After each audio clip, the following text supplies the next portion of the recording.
नमस्कार, ABC channel में आपका स्वागत है। मैं हूं सचिन श्रीवास्तव और आप मेरे साथ देखेंगे आजमगढ़ से जुड़ी खबरें। आइए नजर डाल लेते हैं आज की खास खबरों पर। खबर के प्रायोजक हैं Kashi Gomti jewellers, A wing of Kashi Gomti group, निकट भंबरनाथ मंदिर, अयोध्या रोड, आजमगढ़।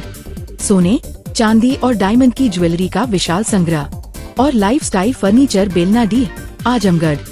नवागत पुलिस अधीक्षक डॉक्टर अनिल कुमार ने शुक्रवार को पुलिस लाइन सभागार में परिचयात्मक प्रेस वार्ता में खुद का परिचय देने के साथ अपनी प्राथमिकताएं भी गिनाईं। कहा कि पेशेवर अपराधियों के साथ इलाके के मनबढ़ों पर भी लगाम लगाई जाएगी। कानून व्यवस्था को पूरी तरह से नियंत्रित करने के लिए जनता का फीडबैक भी लिया जाएगा। महिला अपराध के मामले को संवेदनशीलता से लेकर की जाएगी कार्रवाई। इसके लिए महिला फोर्स का उपयोग करने के साथ एनजीओ व सामाजिक संगठनों के काउंसलरों का सहयोग लिया जाएगा। इससे पहले प्रतापगढ़ के एसपी का पद संभाल चुके डॉक्टर अनिल कुमार ने कहा कि शासन की मंशा के अनुसार जन समस्याओं का निस्तारण प्राथमिकता होगी। जमीन से जुड़े मामलों में संबंधित विभाग से तालमेल बनाकर संयुक्त रूप से कार्रवाई की जाएगी। कहा कि आज के समय में साइबर अपराध पर नियंत्रण महत्वपूर्ण हो गया है। इस पर नियंत्रण का प्रयास तो हो रहा है, लेकिन इसे और भी आगे बढ़ाने का प्रयास किया जाएगा। इसके तहत आम आदमी को जागरूक करने का अभियान चलाया जाएगा। आगामी त्योहारों पर शांति व्यवस्था के लिए आयोजकों से संवाद कर व्यवस्था निर्धारित करने के साथ पूजा स्थलों पर महिला पुलिस के साथ सादे लिबास में भी पुलिस कर्मी शोहदों पर नजर रखेंगे। मेला के दौरान खुफिया विभाग को भी जिम्मेदारी सौंपी जाएगी। न्यायालय द्वारा निर्धारित आवाज में डीजे बजाने के लिए संचालकों को पाबंद करने की भी कार्रवाई की जाएगी। आगामी पंचायत चुनाव में शांति के लिए विवादों का पता लगाकर अशांति के जिम्मेदारों के खिलाफ सख्त कार्रवाई की जाएगी। प्रेस वार्ता के दौरान एएसपी ग्रामीण चिराग जैन, एएसपी यातायात विवेक त्रिपाठी आदि भी उपस्थित थे। मैंने कल जनपद आजमगढ़ में एसएसपी के तौर पे कार्यभार ग्रहण किया है। मेरी प्राथमिकताएं जनपद आजमगढ़ में अपराध नियंत्रण, कानून व्यवस्था की स्थिति बेहतर हो, महिला अपराधों में संवेदनशील तरीके से, त्वरित तरीके से कार्रवाई हो, गो तस्करी, मादक पदार्थों की तस्करी, अवैध असलों की तस्करी और शराब तस्करी, इनके ऊपर अच्छे से कार्रवाई हो। जो मनबढ़ तत्व जो शरीफ आदमी की इज्जत, संपत्ति और जीवन के लिए संकट पैदा करते हैं, उनके ऊपर त्वरित और सख्त कार्रवाई हो। इसके अलावा साइबर सिक्योरिटी पे काम करके लोगों को और सुरक्षित बनाना रहेगा। आपके बारे में सर जानना चाहेंगे, सर कहाँ के रहने वाले हैं, सर किस वजह से? मैं मूल रूप से राजस्थान का रहने वाला हूं और 2016 बैच का आईपीएस अधिकारी हूं और मैं इससे पहले जनपद प्रतापगढ़, उससे पहले जनपद चंदौली और उससे पहले जनपद भदोई में एसपी के तौर पर कार्य किया है और उससे पहले कानपुर में एसपी पश्चिम के तौर पे मैं काम कर चुका हूं। उससे पहले एसपी वाराणसी के तौर पे मैं कार्यरत रहा हूँ। सर आगामी त्योहारों के लिए सर क्या रणनीति बनाई जाएगी जो सकुशल त्योहार संपन्न हो?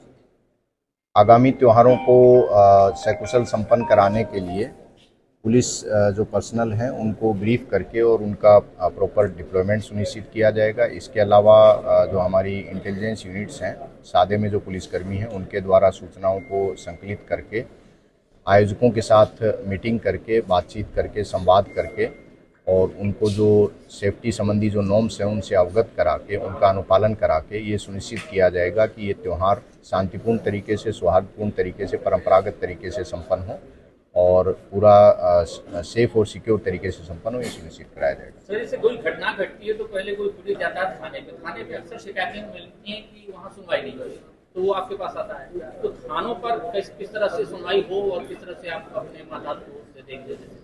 इसके लिए थानों पे हमारा जो महिला हेल्प डेस्क और साइबर हेल्प डेस्क और आगंतुक जो कक्ष है, जो हेल्प डेस्क है, इन तीनों को ठीक से सक्रिय बनाया जाएगा ताकि यदि कोई भी फरियादी थाने पे जाता है तो उसकी बात को संवेदनशील तरीके से सुना जाए, उसका डॉक्यूमेंटेशन किया जाए, उसका रिकॉर्ड रखा जाए और उसके बाद उसका समस्या का निदान होने के बाद उसका फीडबैक भी लिया जाए ये जनसुनवाई की हमारी प्रणाली रहेगी। जिन थानों से शिकायतें इस तरह की ज़्यादा आएंगी उन थानों पे फिर कार्रवाई की जाएगी। सर पंचायत चुनाव के लिए सर क्या रहेगा, जैसे अभी 26 में है लेकिन उसको लेके काफी टाइम पड़ जाता है, प्रधान से लेके ब्लॉक तक के हमले होने लगते हैं। और देखिए पंचायतें हमारे लोकतंत्र में ग्रास रूट लेवल पे लोकतंत्र का मजबूत आधार हैं। ये चुनाव शांतिपूर्ण तरीके से और फ्री और फेयर तरीके से संपन्न हो, इसके लिए हम लोगों ने अभी से तैयारियां शुरू कर दी हैं। जो पुराने विवाद हैं, जो शरारती तत्व हैं या जो पोटेंशियल कैंडिडेट्स हैं, उनके चाल चलन और उनकी जो गतिविधियां हैं उनके बारे में जानकारी जुटाई जा रही है। आपराधिक प्रवृत्ति के जो लोग जो गलत कार्यों में लिप्त होंगे उनके ऊपर सख्त कार्रवाई सुनिश्चित की जाएगी, ताकि लोग इसमें भयमुक्त होकर और अच्छे से इस चुनाव में पार्टिसिपेट कर सकें। गौकशी एक बड़ा मुद्दा है जिले में, तो उसके लिए सर किस तरह से? गोकशी में जो पेशेवर और अभ्यस्त अपराधी हैं उनके ऊपर कार्रवाई की जाएगी, और जो उनकी गैंग में नए सदस्य शामिल होकर जो काम कर रहे हैं उनका भी इंटेलिजेंस से सूचना संकलित करके उनके ऊपर कार्रवाई की जाएगी। जो पेशेवर अपराधी हैं उनको चिन्हित करके उनके ऊपर गुंडा, गैंगस्टर और अवैध संपत्ति जो अपराध से अर्जित है उसको जब्तीकरण की कार्रवाई की जाएगी। आजमगढ़ के कप्तानगंज थाना क्षेत्र के कादीपुर हरकेश गांव में शुक्रवार की रात एक मामूली विवाद ने बड़ा रूप ले लिया। गांव के रहने वाले बबलू राजभर उम्र 40 वर्ष ने मोबाइल छीनने की घटना को लेकर गांव की ही एक लड़की को फटकार लगाई। इस पर लड़की ने शोर मचाना शुरू कर दिया। देखते ही देखते बड़ी संख्या में ग्रामीण इकट्ठा हो गए और बबलू पर हमला कर दिया। शोर सुनकर मौके पर पहुंचे कन्हैया राजभर उम्र 62 वर्ष ने बीच बचाव करने की कोशिश की, लेकिन हमलावरों ने उन पर लाठी डंडों से हमला कर दिया। गंभीर रूप से घायल कन्हैया को अस्पताल ले जाया गया, जहां इलाज के दौरान उनकी मौत हो गई। इस घटना में बबलू राजभर भी घायल हो गया है, जिसका इलाज चल रहा है। हत्या की खबर फैलते ही गांव में तनाव बढ़ गया। सूचना पर पुलिस मौके पर पहुंची और स्थिति को काबू में करने के लिए भारी पुलिस बल तैनात कर दिया गया। पुलिस घटना की जांच में जुटी हुई है। गांव के कोटेदार भोले राजभर ने बताया कि रात 8 बजे घटना की जानकारी मिली कि खरकौली गांव के दलित बस्ती के रहने वाले कुछ लोगों ने कन्हैया के घर पहुंच और उन पर हमला कर दिया। इस घटना में कन्हैया की मौत हो गई। इस हादसे के बाद मौके पर एसपी व सीओ पहुंचे। परिजनों को आश्वासन दिया कि दोषियों पर सख्त से सख्त कार्रवाई की जाएगी। ये आपके गांव में जो घटना हुई है, इसको लेकर क्या जानकारी आपके पास है? मुझे जानकारी मिली रात 8 बजे कि ग्राम खरकौली के हरिजन बस्ती के लोग बड़ी संख्या में आए और कन्हैया राजभर, उनके पुत्र बबलू राजभर, उनकी पत्नी कौशल्या देवी और देवरानी संगीता देवी के साथ मारपीट किए। सब लाठी डंडे से लैस थे, जिसमें कन्हैया राजभर की डॉक्टर के पास जाने पर पता लगा कि उनकी मृत्यु हो चुकी है। और इसके बाद थाने पर सूचना दी गई और एसओ साहब मौके पे आए वहाँ पे, और उनकी जो बॉडी को भेजा गया सदर हॉस्पिटल। और फिर हम लोग आए यहाँ पे, कप्तान साहब भी आए, सीओ साहब आए थे। घटनास्थल पे सभी लोगों से पूछताछ किए, मैं भी मौके पे था और सारी जो भी घटना की स्थिति उसको बताया गया। ये परिजनों की मांग क्या है? परिजनों की मांग ये है कि जो भी दोषी हैं उनके ऊपर सख्त कार्रवाई की जाए, जिससे इस तरह की फिर दोबारा कोई घटना इस तरह की न पुनरावृत्ति न हो सके। ठीक। अगर जी का लड़की रानी है, कहना मेरे पति से कि तनी हमरे लड़किया के देखल कर रही पड़े, आना जाना उनके लड़किया के रहल है, कहने देखल करिए। तो एक बाद वो लड़किया कहना हमारे संकलन हमारा लड़किया कहीं बतिया दिया केहू से। कौन बोला था? उनका क्या नाम है? उनका नाम रामावत है। मैं रामावत का लड़की है। हम घर में हमें मालूम ना। उनका घर कहाँ है? वही है नहर पार जमुआ बात है। कौन सा गाँव है? चमरौटी है, चमार हरजन गाँव करकौली नाम गाँव। करकौली। अच्छा, घटना कैसे हुई थी उसके बारे में बताइए। तब काबला लगे के बाद ऐसा कहना तो ओकर बाद इनका लगी आवाज रानी तो बैठल रहना तो कहना कि है कैसे बतिया थी मोबाइल दे देखी तो एक बाद मोबाइल देखला ना उ लोग वहीं अगले बगले लोग रहा रे पास वहीं कहीं इतने में का भेल हमरे ससुर के लोग लेके गए लोग ससुर के लोग लेके गए लोग मार जान से लोग मार नौले ले जाए के लोग फिर हमरे पति के लोग ले लोग काबला मारला कपार फाट के हाथ के तो लेके आला हमू ओइम छोड़ावत रानी गईन हमू ओइम गिर गई नहीं हमू के एक जनी रहना कहतना बत हमू गरियात गाड़ी उठवा देता न कहता बत हम तोही मार नहीं भाई और रेटे करत रहना तो अभी आप लोग मतलब क्या मांग कर रहे हैं? मांगे यह हुआ कि काबला दोषी जी के सजा देवल जाऊ जी। इस संबंध में एसपी ग्रामीण चिराग जैन ने बताया कि पीड़ित परिवार की तहरीर पर 5 लोगों के खिलाफ मुकदमा दर्ज कर लिया गया है। मृतक के शव को कब्जे में लेकर पोस्टमार्टम के लिए भेज दिया गया है। मामले की जांच की जा रही है। जो भी तथ्य आगे प्रकाश में आएंगे उस आधार पर अग्रिम विधिक कार्रवाई की जाएगी। देखिए, थाना कप्तानगंज के गांव कादीपुर हरिकेश से यह सूचना प्राप्त हुई थी कि एक महिला मोबाइल में बात करते हुए जा रही थी।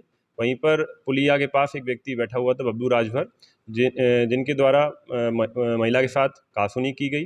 कासूनी करने के बाद महिला जब घर गई, घर से परिवारों को लेकर आई, तो उनके द्वारा इनके परिवार सदस्यों के ऊपर प्रहार किया गया, जिससे एक व्यक्ति को काफ़ी गंभीर चोट आई, जिसको तत्काल प्रभाव से हॉस्पिटल ले जाया गया। डॉक्टरों द्वारा दौरान इलाज उनको मृत घोषित कर दिया गया है। इनकी तहरीर पर 5 लोगों के विरुद्ध नामजद मुकदमा दर्ज कर लिया गया है। प्रकरण की गहराई से जांच की जा रही है। व्यक्ति के शव को कब्जे में लेकर पोस्टमार्टम के लिए भिजवा दिया गया है। जो भी तथ्य आगे प्रकाश में आएंगे उनके आधार पर अग्रिम विधिक कार्रवाई की जाएगी।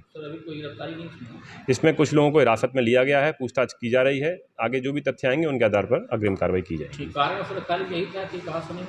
जी, उन लड़की के साथ मोबाइल की बात को लेकर कहासुनी हुई थी, जिसके कारण लड़की ने अपने परिवार सदस्यों को बुलाकर इनके साथ वाद विवाद किया, जिसके कारण इनकी मृत्यु हो गई।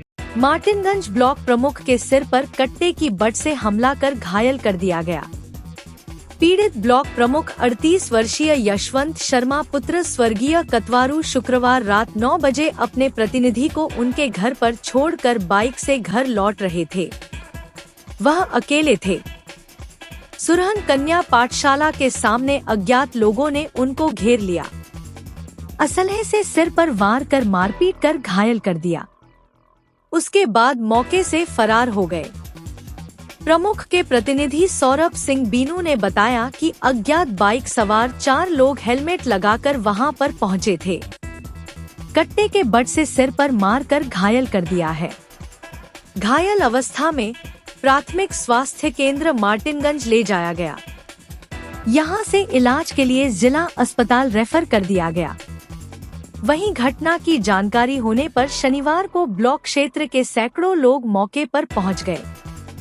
सीओ फूलपुर किरण पाल सिंह, थानाध्यक्ष राकेश सिंह, बजरंग बहादुर सिंह, भाजपा जिलाध्यक्ष ध्रुव कुमार सिंह समेत ब्लॉक क्षेत्र के ग्राम पंचायत सदस्य भी वहां मौके पर पहुंच गए थे। इस मामले में एसपी ग्रामीण चिराग जैन ने बताया कि थाना दीदारगंज के मार्टिनगंज ब्लॉक प्रमुख द्वारा सूचना दी गई कि उनके ऊपर 4 अपाचे मोटरसाइकिल सवार बदमाशों ने इनके ऊपर फायर किया गया। फायर मिस होने के उपरांत गला दबाने का प्रयास किया गया और उनके ऊपर बट से प्रहार किया गया।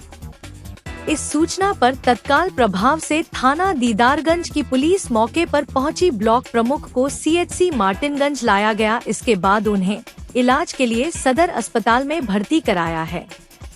उनकी तहरीर पर मुकदमा दर्ज किया जा रहा है। जांच जारी है।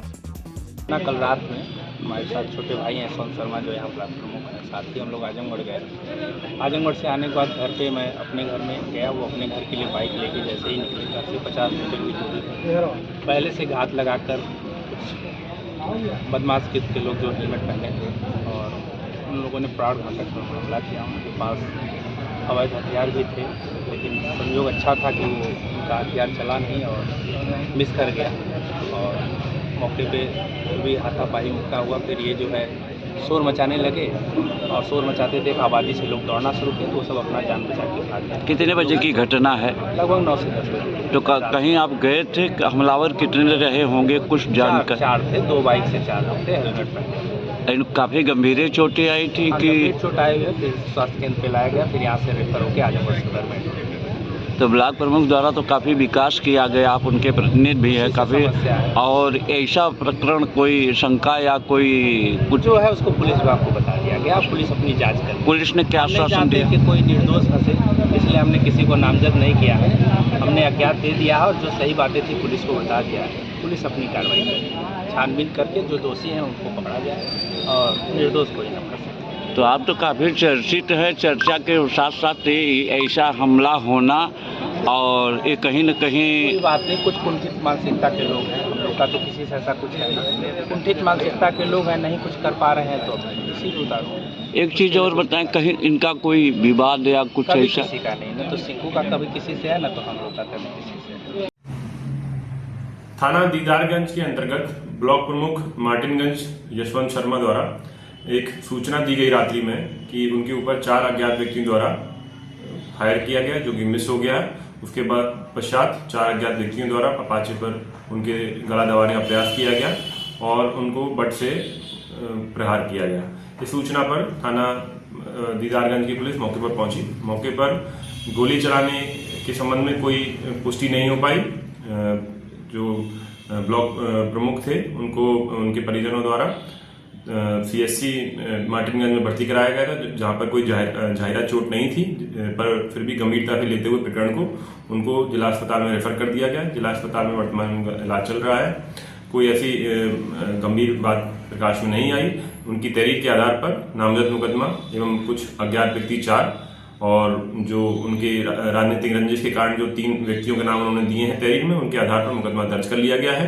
सभी तथ्यों की गहराई से जांच की जा रही है। आसपास की CCTV फुटेज एवं सर्विलांस की मदद से भी जांच की जा रही है। जो भी तथ्य आगे प्रकाश में आएंगे उनके आधार पर अग्रिम कार्रवाई की जाएगी। ऑफिशियल विजिट पर प्रयागराज से चलकर जनपद पहुंची इनर व्हील क्लब की मंडलाध्यक्ष प्रिया नारायण कई कार्यक्रमों में शिरकत की। सबसे पहले इनर व्हील क्लब की अध्यक्षा अलका सिंह के नेतृत्व में शहर के कोलपांडे स्थित उच्च प्राथमिक विद्यालय में हैप्पी स्कूल का उद्घाटन किया गया, जिसके क्रम में विद्यालय प्रांगण में शुद्ध पेय के लिए RO प्लांट लगाना, कूड़ा कचरा प्रबंधन के लिए डस्टबिन भेंट करने के साथ ही विद्यालय का सौंदर्यीकरण कराया गया। इसके बाद अध्यक्ष द्वारा क्लब के सदस्यों के साथ रोडवे स्थित एक होटल की सभागार में गोष्ठी आयोजित की गई। कार्यक्रम के दौरान इनर व्हील क्लब की तरफ से गरीब व जरूरतमंदों की मदद के क्रम में एक महिला को पंखा, एक छात्रा को साइकिल व एक छोटी बच्ची को स्टेशनरी के सामानों के साथ साथ उसके पूरे 1 वर्ष की फीस प्रदान की गई। वहीं एनीमिया मुक्त अभियान के तहत 25 महिलाओं में लोहे की कढ़ाई में 1 किलो गुड़ और 1 किलो चना दिया गया। वहीं एक गरीब की शादी के लिए क्लब के 27 सदस्यों ने मिलकर दहेज का सामान भी भेंट किया। मंडलाध्यक्ष प्रिया नारायण ने क्लब के सदस्यों के कार्यों की सराहना करते हुए बधाई दी। क्लब की अध्यक्षा अलका सिंह ने बताया कि समाज सेवा के क्षेत्र में क्लब इसी तरह से बढ़-चढ़ कर लोगों की मदद करता है। हमारा लक्ष्य है कि आगे चलकर सर्वाइकल कैंसर से बचाव के लिए 250 बच्चियों को वैक्सीन लगाना, इसके साथ ही नशा मुक्ति अभियान के तहत युवाओं को जागरूक करना है। कार्यक्रम का संचालन अमित लता सिंह ने किया। इस दौरान सचिव अनीता खंडेलिया, कोषाध्यक्ष मंजू अग्रवाल, ISO गीता अग्रवाल, एडिटर वंदना सिंह, चार्टर्ड प्रेसिडेंट रीता अग्रवाल, अन्नपूर्णा अग्रवाल, लाजो अग्रवाल, वर्षा अग्रवाल, रुचि अग्रवाल, रीता खेतान, प्रिया अग्रवाल सहित बड़ी संख्या में क्लब के सदस्य उपस्थित रहे। मैं आज यहाँ पर inner wheel club of Azamgarh के ऑफिशियल विजिट पर आई हुई और इस क्लब की प्रेसिडेंट अलका और उसकी टीम ने बहुत अच्छे प्रोजेक्ट किए हैं जो कि समाज के जिन लोगों की ज़रूरतों को पूरा किए हैं। आज इस स्कूल में जाकर के सबसे पहले हैप्पी स्कूल का इनॉग्रेशन किया गया, जहां पर लोगों को, बच्चों को बहुत सारे सामान दिए गए। साथ ही सेव वाटर के तहत उन्होंने जो वॉश बेसिन वगैरह लगवाना था, एक्वा गार्ड लगना था, उसके लिए किया गया। बच्चों के लिए स्कूल में उसमें झूले दिए गए और बच्चों का जो डेवलपमेंट के लिए जो बेंच डेस्क होता है कि जिसमें क्लास में बच्चे दरी पर ना बैठ करके बेंच डेस्क पर बैठे, तो वो डोनेट किया गया। इसके साथ ही स्लोगन कंपटीशन करवाए और बहुत सारे प्रोजेक्ट आज यहाँ पर जो लड़कियों की शादी के लिए, लड़की के लिए साइकिल के लिए और पंखा दिया गया, और लड़की को पढ़ाने के लिए कि जिससे आजकल मोबाइल का ज़माना हो गया है, मैक्सिमम पढ़ाई मोबाइल के माध्यम से ही संभव हो पाता है, उसको उन लोगों ने दिया। इतने सारे कार्यक्रम हुए और यह क्लब 31 इयर्स पुराना क्लब है और इसके सभी मेंबर्स इतने अच्छे हैं और एक पैर पर खड़े रहते हैं। किसी भी तरह की कोई भी मदद की ज़रूरत होती है, सभी टीम वर्क के साथ काम कर रहे हैं। मैं इनके उज्जवल भविष्य की कामना करती हूँ और अपना यह क्लब डिस्ट्रिक्ट में एक नई ऊंचाइयों को छुए। मैं बहुत बहुत धन्यवाद। आज हम लोगों की ऑफिशियल विजिट पे हमारी चेयरमैन आई थी, जिसके अंतर्गत हम लोगों ने एक हैप्पी स्कूल का इनॉग्रेशन किया, एक बच्चे की शादी के लिए दहेज जुटाया, एक गरीब महिला को पंखा दिया गया है, एक साइकिल दी गई है बच्ची को स्कूल जाने में ना दिक्कत हो, एक बच्ची का स्कूल का फीस भरा गया है और इसके अलावा अनीमिया दूर करने के लिए 25 महिलाओं को लोहे की कढ़ाई और 1-1 किलो गुड़ चना भी बांटा गया है। आगे हमारा कार्यक्रम यह है कि जो सर्विकल कैंसर स्त्रियों को हो रहा है उसको रोकने के लिए हम एक बहुत बड़ा प्रोजेक्ट करने वाले हैं। आजमगढ़ की 9 साल से ऊपर की लड़कियों को वैक्सीन लगवाने वाले हैं। एक वैक्सीन की कीमत 1500 है और अगर 9 से 14 साल तक की लड़की है तो उसे 2 ही वैक्सीन लगेगा, मतलब 3000 खर्च है। और अगर 14 साल से बड़ी हो गई है लड़की तो उसको 3 लगे, यानी 4500 रुपये का खर्च है, जिसके तहत हम लोग कम से कम कोशिश करेंगे 200-250 लड़कियों को हम वैक्सीन लगवा सकें। उस पर हमारा कार्यक्रम है। इसके अलावा ड्रग्स पर है और अभी हम लोगों ने यूनिवर्सिटी में भी ये कार्यक्रम हुआ था, सुसाइड डे पे मनाया गया कि लोगों में ये जो आत्महत्या की मानसिकता डेवलप हो रही है वो ना हो। तो ड्रग्स के लिए हमें मना करना है कि बच्चे जो है, यूथ जो है ड्रग्स की तरफ आकर्षित ना हो, उससे हमें बचाना है। और यूथ डेवलपमेंट के लिए हमको कुछ बच्चों को रोज़गार देने के लिए हमारा कार्यक्रम है। ये 3-4-5 बड़े प्रोजेक्ट हैं। इसके अलावा जो ये बॉटल्स जो हम पानी पीते हैं प्लास्टिक वाली, उसको बंद ख़राब करके वेस्ट जो ना हो तो कहीं उसका कचरा यूज़ हो जाए, ये करें, तो उसके लिए भी हम कोशिश कर रहे हैं कि उन बॉटल्स का यूज़ हो और उसके लिए मशीन लगवा सकें। आजमगढ़ जिले के मऊ रोड खुजिया में स्थित एक मैरिज हॉल के सभागार में बीज व्यापारी सेवा समिति के वार्षिक अधिवेशन का आयोजन हुआ, जिसमें वर्तमान में बीज व्यवसाय में आ रही कठिनाइयों पर विस्तार से चर्चा की गई। दीप प्रज्वलन से कार्यक्रम का शुभारंभ हुआ। अधिवेशन में पहुंचे मुख्य अतिथि प्रांतीय संरक्षक जगदीश प्रसाद वर्मा ने कहा कि सरकार द्वारा यह जो सारथी पोर्टल व्यवस्था लागू की गई है, इससे 75% व्यापारी भुखमरी के कगार पर पहुंच जाएगा। विशिष्ट अतिथि प्रांतीय महामंत्री संजय वर्मा ने कहा कि वर्तमान में पोर्टल व्यवस्था के चलते खाद को लेकर किसानों को काफी समस्याओं का सामना करना पड़ा, जिसके कारण समय पर न तो बीज मिल पाएगा और न तो समय से बुवाई हो पाएगी और ऊपर से किसानों को उत्पीड़न का शिकार होना पड़ेगा। व्यापारियों ने बड़े आंदोलन की चेतावनी दी है। इस अवसर पर अध्यक्ष योगेंद्र वर्मा, महामंत्री वसीम अहमद, कोषाध्यक्ष देवेंद्र वर्मा सहित बड़ी संख्या में बीज व्यापारी मौजूद रहे। ये हमारी लड़ाई पूरे प्रदेश और पूरे देश की है। जो साथी पोर्टल लागू किया जा रहा है, ये हमारे बीज और कीटनाशक दवा पे किया जा रहा है। ये इतनी जटिल व्यवस्था है गवर्नमेंट की कि हम लोग इसको नहीं कर पाएंगे, न समय से बीज उपलब्ध करा पाएंगे किसानों को। जब बुआई का समय चलेगा उस समय किसानों को बीज की आवश्यकता है और बुआई का समय बहुत लिमिटेड होता है। अगर उस समय में हम लोग बीज नहीं दे पाए तो हम लोग इसको साथी पोर्टल को नहीं कर पाएंगे। इतनी जटिल व्यवस्था है कि इसमें एक बैग का नंबर देना, पोर्टल पर चढ़ाना, किसानों को कैशमो देना, किसानों को छोटे दुकानदार जिनके पास कोई सुविधा नहीं है वो किसानों को अपना, न उनके पास कोई कंप्यूटर की व्यवस्था है न कोई व्यवस्था है, इससे छोटे लोगों का व्यवसाय खत्म हो जाएगा। हम चाहते हैं कि इस कृषि प्रधान देश में हम लोगों का भी भागीदारी है। 80% बीज व्यापारी किसानों को बीज पूर्ति करती है जबकि गवर्नमेंट नहीं कर पाती और हम लोगों का बहुत बड़ा योगदान है। आज तक हम लोगों को कोई सम्मान बीज व्यापारियों को नहीं मिला।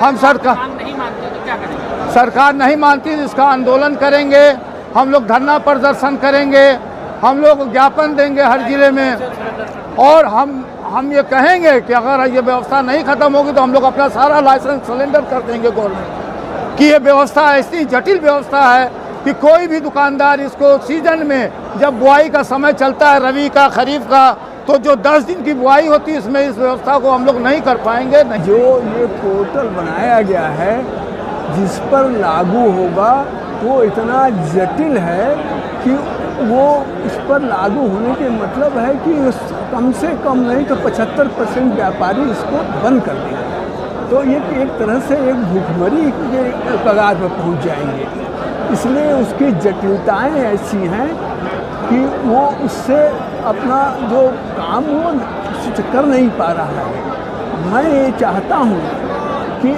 ठीक है, हमारे सीड कंट्रोल ऑर्डर 1966 और सीड एक्ट 1966 और सीड कंट्रोल ऑर्डर 1983 के तहत हम लोग सारा काम अपना कर रहे थे जो सुचारू रूप से है। फिर भी सरकार को ये बात समझ में आई कि ये कुछ गलत हो रहा है, तो वो कुछ अपना नया केंद्र सरकार ने आदेश दिया।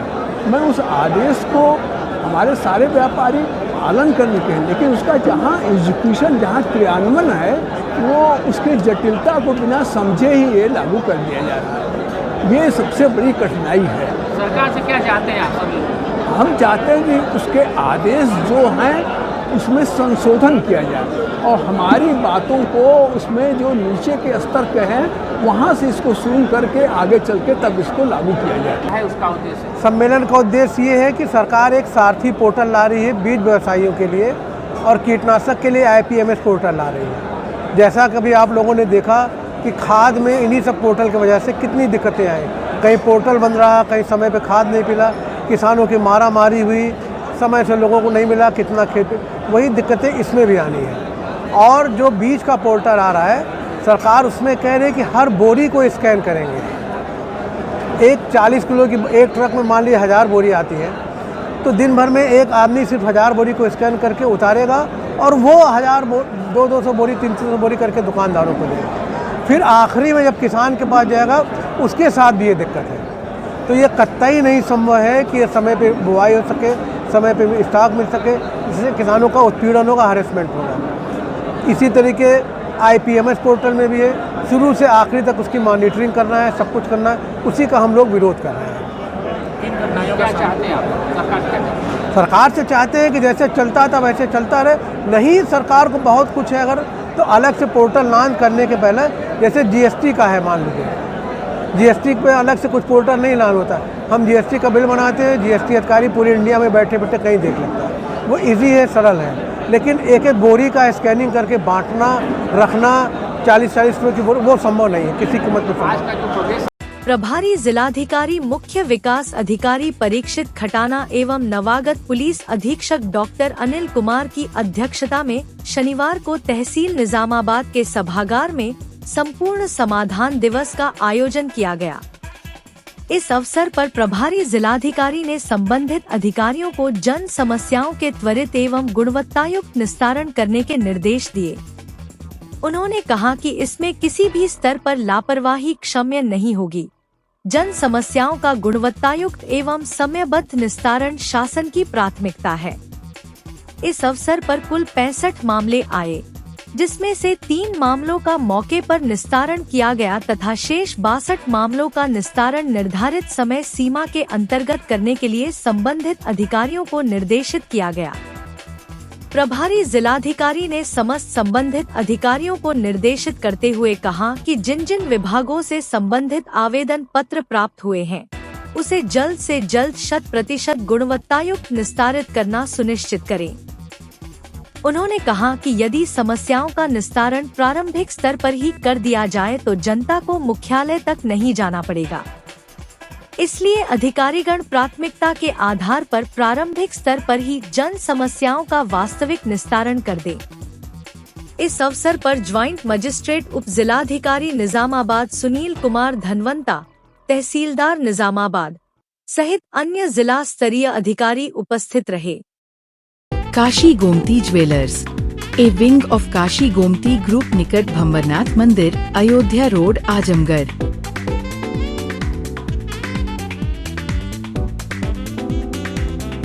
गोल्ड, डायमंड और सिल्वर की ज्वेलरी का विशाल संग्रह।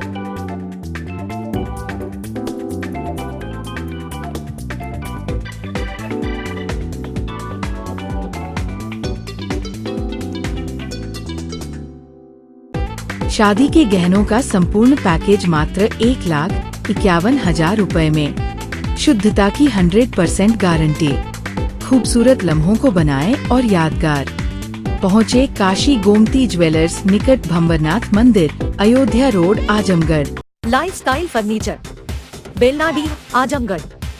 सभी प्रकार के फर्नीचर एवं इलेक्ट्रॉनिक सामानों की भरपूर रेंज उपलब्ध। हमारे यहाँ EMI की सुविधा 0% ब्याज पर उपलब्ध। इलेक्ट्रॉनिक सामानों में LED TV, refrigerator, washing machine, air conditioner, air cooler, deep freezer, water cooler, mixer juicer, iron, fan, induction, battery, inverter, electric geyser, gas geyser, आटा चक्की इत्यादि। फर्नीचर के सामानों में बेड, गद्दा, सिंगारदान, अलमीरा, sofa, table, chair, rack, stool, संदीली, सीढ़ी, डाइनिंग टेबल, झूला आदि। शादी विवाह की हो तैयारी या ऑफिस और घर के लिए सामानों की करनी हो खरीदारी, पहुँचिए लाइफस्टाइल फर्नीचर, बेलनाडी, आजमगढ़।